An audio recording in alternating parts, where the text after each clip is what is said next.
ही गोष्ट आहे समर्थ शिष्या वेणाबाई। 17व्या शतकात विधवा स्त्रियांचे जीवन फार खडतर होते।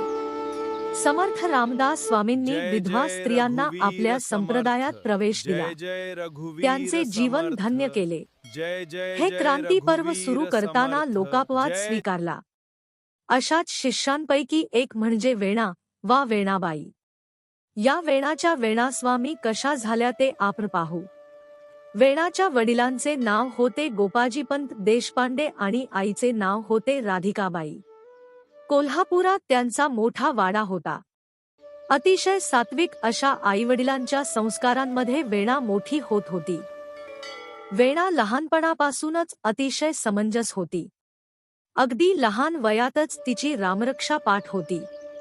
तिचे उच्चार अत्यंत शुद्ध व स्पष्ट होते। त्यांच्या घरात रामोपासना परंपरेने चालत आलेली होती, त्यामुळे रामभक्तीचे संस्कार तिच्यावर लहानपणीच झाले होते। वडील पूजा करत असताना ती देखील पूजा एकाग्रतेने पाहत राही, आरतीत तल्लीन होई। अशा सात्विक उदात्त संस्कारांमुळे तिचे अंतःकरण कोमल बनले होते। अशा कोमल अंतःकरणाची होती वेणा। ईश्वरप्राप्तीची ओढ हा तिचा स्वाभाविक पिंड होता। अशा गुणी वेणेला साक्षर करायचे वडिलांनी ठरवले। तिला शिकवायला घरी पक्की नावाजलेले आचार्य येत। ती अत्यंत आदराने आणि सेवाभावाने आचार्यांशी वागत असे। पुढे वेणा 10 वर्षांची झाली। तिचा विवाह मिरजेच्या देशपांडे घराण्यातील दत्तात्रेय नावाच्या मुलाशी संपन्न झाला। लग्नानंतर वेणा पहिल्यांदाच माहेरी आली होती आणि तेव्हाच तिच्या पतीचे निधन झाले। वेणा बालविधवा झाली। सासरी सर्व कामे वेणा व्यवस्थितपणे करत असे। तिला देवघरात जायला परवानगी नव्हती, म्हणून ती बाहेर अंगणात तुळशीवृंदावनाजवळ बसून एकनाथी भागवत भावार्थ रामायण वाचत असे।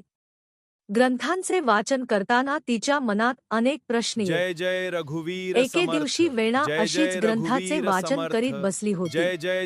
तेव्हा तिच्या कानावर खणखणीत आवाजातील जय जय रघुवीर समर्थ हा गजर पडला। ते होते समर्थ रामदास स्वामी। ते भिक्षा मागण्यासाठी वेणाच्या घरी आले होते।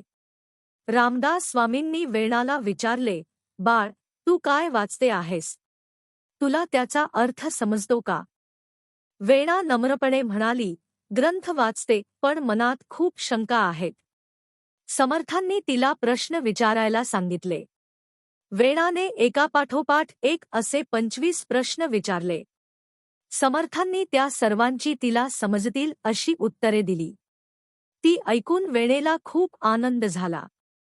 काही दिवसांसाठी वेणाबाई कोल्हापूरला माहेरी आल्या। तेथे अंबाबाईच्या मंदिरात समर्थांची कीर्तन असल्याचे त्यांना कळले। वेणाबाईंना खूप आनंद झाला। त्या आईवडिलांबरोबर दररोज समर्थांच्या कीर्तनाला जाऊ लागल्या।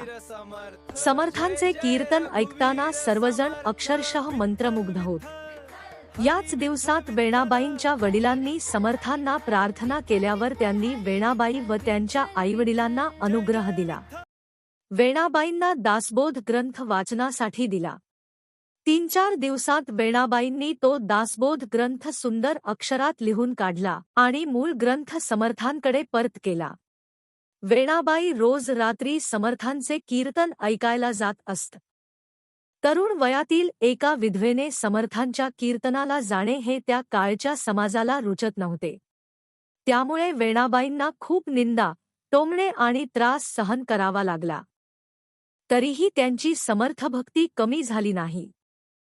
काही लोकांनी तर त्यांना विष देण्याचाही प्रयत्न केला, पण वेणाबाईंनी तेही शांतपणे सहन केले।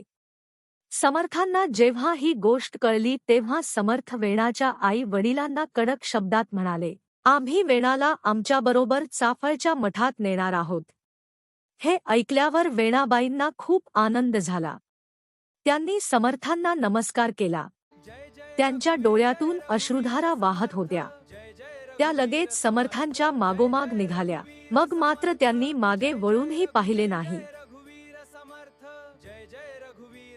अशा होत्या हा वेणाबाई। त्यांची नम्रता आणि गुरुभक्ती यामुळे जीवन महान झाले। मुलांनो, तुम्हाला वेणास्वामींची गोष्ट आवडली का? आवडली असेल तर पुढच्या भागात त्यांची पुढची गोष्ट ऐकायची आहे का? मला कमेंट बॉक्समध्ये नक्की सांगा. मी पुढच्या सोमवारी भाग 2 घेऊन येईन.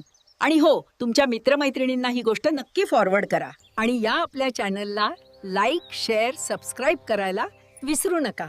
जय श्रीराम.